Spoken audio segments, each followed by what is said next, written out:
Namanya abadi, dikenang hingga sekarang, lebih-lebih warga kota Pasuruan sendiri. Sebab, Mbah Slagah memang punya peran cukup penting di masanya. Selain berdakwah menciarkan agama Islam, ia juga dikenal sebagai pejuang yang tangguh melawan penjajah. Mbah Slagah sebenarnya bernama asli Said Hasan Sanusi. Lahir di Kebon Candi, Gondang Wetan, Kabupaten Pasuruan, sekitar abad 17. Memang, tidak ada rujukan yang pasti mengenai hal ini. Perkiraan kelahiran Mbah Slagah pada abad 17 lantaran ia hidup sezaman dengan kepemimpinan Nityadiningrat yang kala itu menjabat sebagai Adipati Pasuruan. Ia merupakan putra dari Sa'ad bin Syakaruddin bin Soleh Semendi bin Hasanuddin bin Syarif Hidayatullah Sunan Gunung Jati. Semasa hidupnya, Mbah Slagah seorang mubalik dan penyebar agama Islam. Bahkan, ia tidak hanya berdakwah di wilayah Pasuruan, melainkan sampai ke Malang. Saat berdakwah di Malang, Mbah Slagah lalu diminta Adipati Pasuruan untuk membantu peperangan melawan penjajah Belanda, kata ketua pengurus makam Mbah Slagah, Ali Iqbal.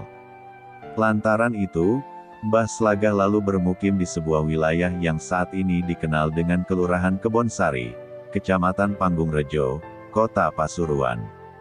Sejak berdakwah di Malang, ia sudah dikenal orang dengan nama Mbah Slagah. Nama Slagah sendiri berarti singa putih.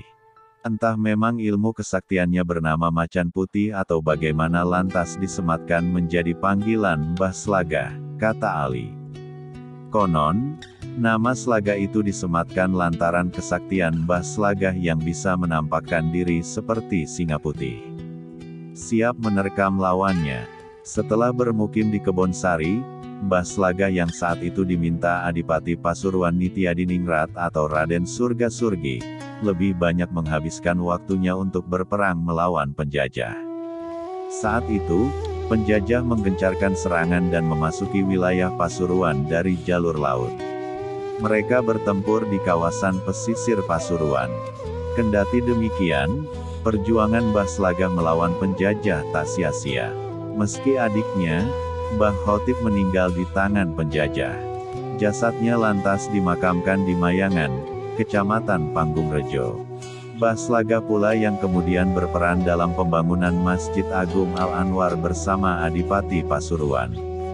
Mbah Slagah kala itu merasa belum ada masjid utama di Pasuruan yang dapat dijadikan tempat beribadah jamaah. Ia sempat ingin membangun sebuah masjid di kawasan Kebonsari. Namun, akhirnya Adipati Pasuruan memberikan sebidang tanah untuk pembangunan masjid di dekat alun-alun Pasuruan. Namun begitu, ia tak dimakamkan di kompleks makam belakang masjid itu. Padahal, sebenarnya beliau sangat berhak dimakamkan di sana. Suriahnya pun dimakamkan di sana, kata Ali. Mbah Slagah justru dimakamkan di Kelurahan Pekuncen, karena selamat dari kejaran penjajah.